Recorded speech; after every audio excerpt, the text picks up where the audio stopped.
did become close. There was not a lot of jealousy. I mean, of course there was, but not, we wouldn't be at each other all the time. Now, did you have anything to do with the making of the documentary? No, I did not. Only the trustees did. And who had the tapes? Who found all these tapes he made? So, after my father had passed away, they found a box of tapes that were labeled, and there were many, many tapes, hundreds of hours, and it was almost like finding a trove, like a treasure. And I remember going through in the bedroom. We all had an opportunity to take something for keepsake, anything sentimental to us. And I remember opening a drawer full of cassettes, and they were the self-hypnosis tapes. So I took those, and then when I found out that they were doing a documentary, I gave them my share, and then that's what you see on the film. Do all the siblings like the documentary? It was the first time my family had seen it in Tahiti, and yes, they did. I was really worried because the first time I saw it was back in January, and I actually saw it in the theater. The trustees had seen it. There's 3 of them, and they approved, but we hadn't seen it, oddly enough. So when I saw it, I had walked out, and like the chair was empty, and they didn't know what to say or do. But I had to recollect myself and think, of course, you're going to be emotional. Here you are sitting in a dark room and having your father in surround sound, and up on that screen, it's almost like Stephen Riley, brought him back from the grave. And it was really hard and emotional after 10 years of not seeing my father. Do you have a favorite picture of his, motion picture? My favorite motion picture, which I don't think was in the film, but is Don Juan DeMarco, because that was done with Johnny Depp, I think, in '94. And the reason why I like it is because he plays a psychologist, and because he acts very much like himself in that movie. He's very much of like a father figure to Johnny Depp. And that is, my favorite. I like also Apocalypse Now, which I also learned that during the time, my father had prepared endless hours for his roles. He studied the character, he studied the setting of the picture, everything you could imagine he studied. So for Apocalypse Now, of course, he read The Heart of Darkness by Joseph Conrad, and I learned this week that he stayed in one of the motus.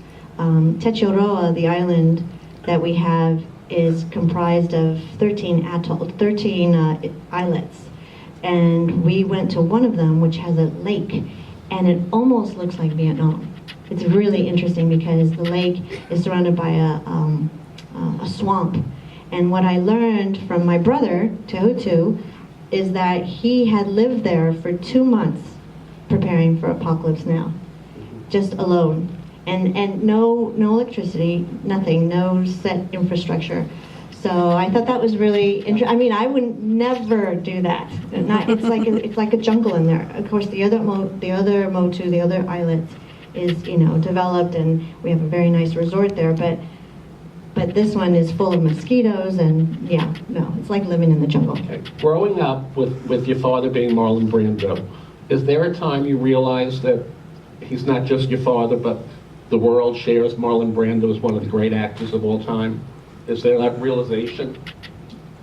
Oh, well, that's a good question, because my father, it's kind of a two-sided answer, because my father was a very humble man, very modest. He didn't travel large and didn't have to have the most expensive cars or the big mansion or anything like that. So he really raised us to be kind of humble and discuss more practical things during dinner time. He never talked to us about his career or his films, nothing.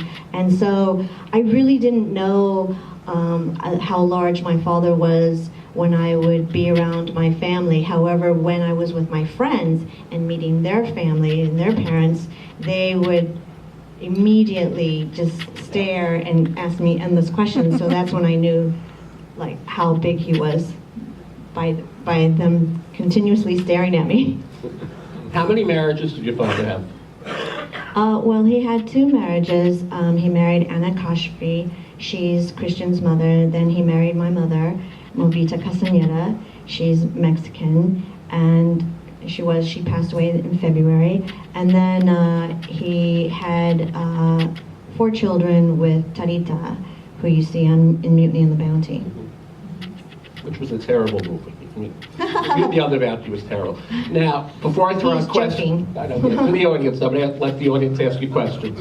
I have a question, because I read a lot about your father, and there's always been stories that he was very close to Wally Cox.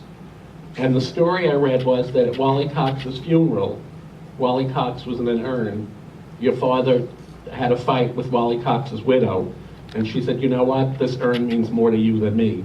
And he had Wally Cox's ashes. Yes. Is that true? That is a true story.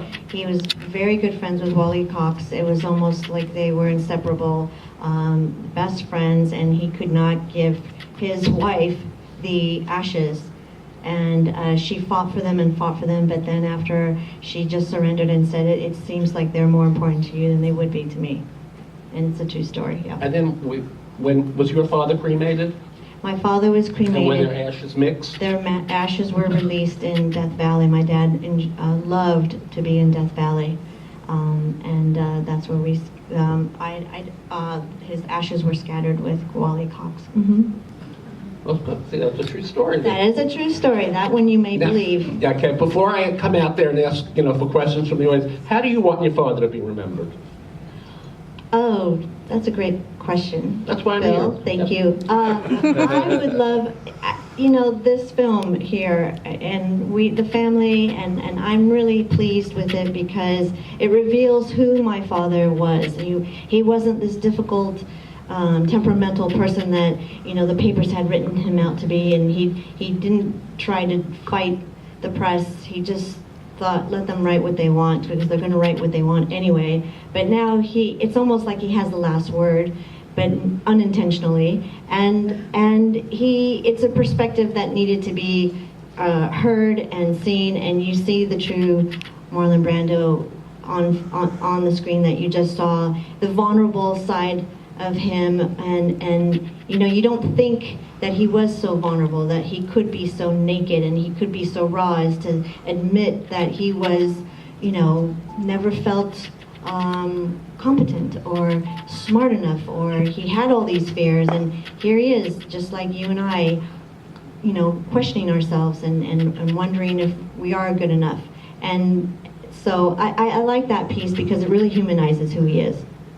And last for me right now, when he made Superman, I read he really just did Superman because he made, $14.7 million, and he sort of knew that he wouldn't have to work again for a long time. Yeah, that was in the Guinness Book of World Records, and he was only in the film for a total of 20 minutes, and at that time, I think it was $3 million. So at that time, it was like 1976, 77 or something like that, and for that time, that was a lot of money. Yeah. Now, just people in the audience have questions? We'll start in the front. I'll come. Towards the end of the movie, they're talking about Apocalypse Now, and there was a rift between him and Francis Ford Coppola, and I didn't know about that. Did they ever reconcile after that? I don't know. I don't know. I don't, because like I said, my father didn't talk to us about the film business at all, and didn't discuss his affairs or anything with us. So I to this day, I don't know. Okay.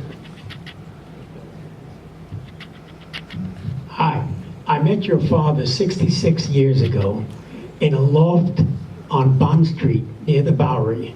There was a party.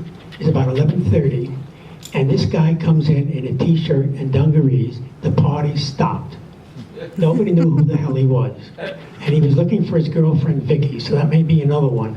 And afterward, I learned who he was. But I must say, he was one of the most arresting, striking figures. The party stopped when he walked in. He stood by the door, and who the hell is that guy? He really filled the room. Tremendous presence. True story. Wow, thank you for sharing that. It's so true. My father, even when he was quiet, he'd walk in the room and he'd be sitting on the couch and he'd be just sitting there and not saying anything, and he took up the room even with his silence. So it seems that as if he was involved a lot in psychotherapy, and then later on meditation, and also a deeply introspective man, much more than I thought. Do you think he found peace later in his life, and what helped him find that, if so? Well, yes, he was very introspective, constantly questioning what people are thinking. He was in love with the human condition, always studying people, always, he would look at you and say, it's interesting how you're sitting to the side and crossing your fingers, and how you twinkle your eye when you say, any kind of idiosyncratic gesture he would question. But I think with the self-hypnosis, that came along shortly after the tragedy, so he really had to do something for himself, and he found that through meditation and self-hypnosis. And he would often tell, all of his kids to try to find that quiet place in your mind, focus. In fact, he would say, focus all your attention on your little pinky toe, and what is your little pinky toe doing right now? And all of a sudden you think, all these chattering thoughts would just go away, and you concentrate on your pinky toe, and it would work. Do you think you went into your field because of your father? I never thought about it until the movie came out. So it's interesting because I went to school, I got into the political science, I worked on the Hill for a while, then I became a teacher, and then I became a clinical psychologist, and I thought, well, I think my dad, without saying you should do this, you should do that, because he never told us what to do, he kind of just planted these seeds all along, and I think that is why I am I'm always out to help the underdog. I love working with people, so I think it's a testament to my father's work. Rebecca, I met you a year ago. Yes. In Morea. Oh, yes. You and your son and your daughter. And and I met your son. He was working at Techoroa. yeah, Jared. Nice to see you. Nice to see you. I didn't put so much of it together actually when I was there, because my son was working at Tetroa when it first opened. Yes. And giving tours. I was reading about Marlon, and it was fascinating, and I wasn't aware that that your sibling passed there, that she hung herself until this. And did that change the view of Tahiti and so on? I mean, I know it did for Marlon. Did it for the rest of the family as well? Did it change the view? Yeah, just your feeling in going there. Was it difficult to do that, or? She didn't take her life in Techoroa. It was in another island, Papeete. Oh. Anyway, so was it difficult for us to return? I know it was very difficult for my father. He never returned again. And for the rest of us, a lot of changes were taking place on Techoroa. The hotel previous to the one that's open now had shut down, so there was no need. We didn't go to Techoroa. We would go to Papeete and visit the family there. But no, it didn't hinder us from going back. I have some mixed feelings about the film. Don Juan DeMarco is one of my favorites, and a comedy that he made with Matthew Broderick, where he sends up the Godfather. The freshman. Yeah. And then this story you told about renting the house with all the kids, and then this Wally Cox story. I thought, why isn't some of that in there? You're not the filmmaker, I understand, but. Oh, I know. I mean, there's so many facets to my father that this is a 90-minute movie. I mean, most documentaries are about 90 minutes, some are 2 hours, but there is so much more to say and so much more to cover. I mean, there's 12 of us, and there's so much to say about his family, his sisters, and there's more to say about Techoroa. I mean, we could sit all night talking about my father, we really could, but I think they just wanted to go with this particular piece, and maybe there'll be a part 2. What was his favorite movie and/or role? His favorite movie was Burn. I'm trying to think of the year, but it was about slavery and the oppression of the Portuguese people. And the African people were were to overtake the Portuguese regime in the Caribbean island, and that was his favorite movie. And that's when he became more interested in, what was going on with the African Americans in America, and that's when he became involved with Dr. Martin Luther King and stood by him. And then shortly after, went to Bobby Hutton's funeral and spoke there alongside the Panthers. When he passed away, did he leave money for the family? Yes. Yes. Who's the question? Did either you or any of your siblings have any input into the making of this movie?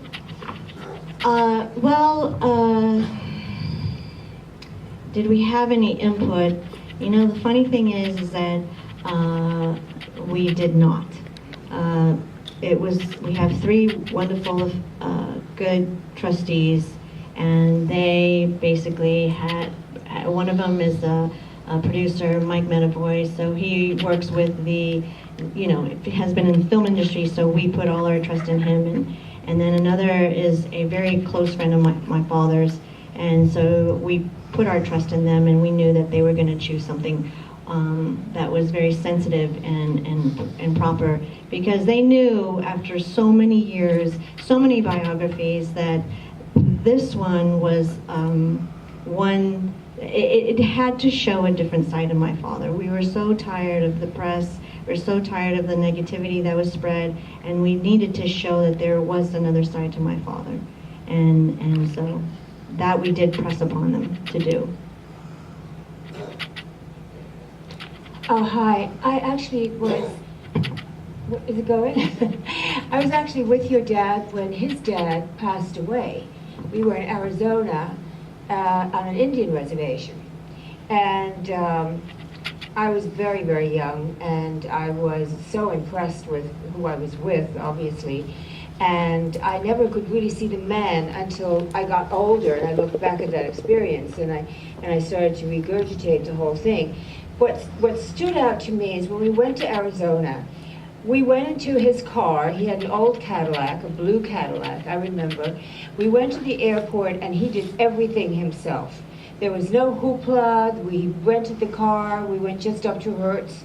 And the whole experience that I had was a very gentle, very sweet experience. And I actually talked to him in the 80s when he was going to court. I wrote him a little note, and he actually called me the next day. And my son was also going through problems. And we had a very nice talk on the phone. And I just want to let you know that I have incredibly good memories of your dad, and I just respected him tremendously. Oh, thank you so much for saying that. Yes, like I said, my father was very humble, very modest. And in fact, I know that when he would make a film, he would sit with the crew and talk with the crew rather than talk with the other co-stars, and made sure that he loved to learn about people, whatever color they were, and he would just, like I said, he would rather sit with the crew than anywhere else. Let me ask a question. What did you think when he won the Academy Award for The Godfather, when he sent the Native American lady up, and he refused the award? What did I think? Because the audience at the Oscar show was not happy. Right. Well, I think some people were happy and some people were not happy. I was only, I think, 10 years old. No, I was younger. I think I was 8 years old. So I don't know. I didn't have any feelings back then about it, but now I think, everyone has told me, and I've learned so much about my father through the years, and they always say he's like a Renaissance man. He's a revolutionary. He was the first person to have done that for a cause. So he lended his fame to help those who are oppressed.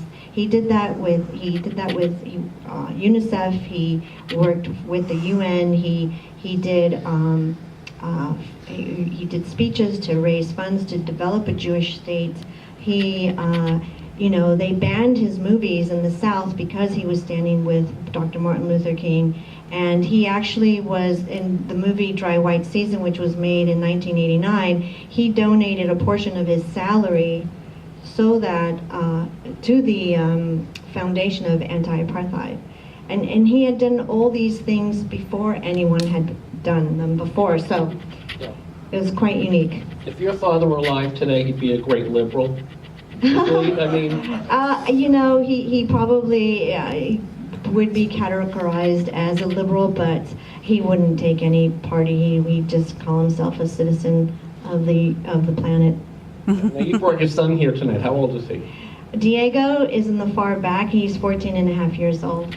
So how is it for Diego? Can I ask him how it is to watch his grandfather?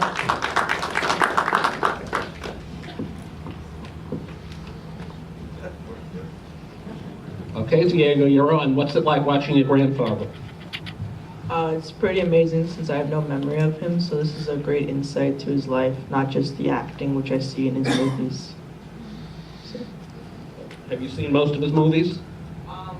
I've seen some of them, seen On the Waterfront, Streetcar Named Desire, and The Godfather. Good selection. Anybody else have a question? One more question. And you would be all the way in the corner. Well, I thank you for coming, and I'm glad that you all enjoyed the film. Thank you. Hi. I just was curious, why did they show his house in such disarray at the end? Well, I'll tell you a secret. That wasn't his house. Because it was just, a production setting. And that was not his house. And it would just lends itself to the tone of the subject of, his all the sadness and pain he had gone through. So I think it was just a bit of drama. But his house was a one-story, as you saw in like the helicopter views, and it was white, and it was windows from floor to ceiling, and it was always neat and organized. So it was not like that house? No, no.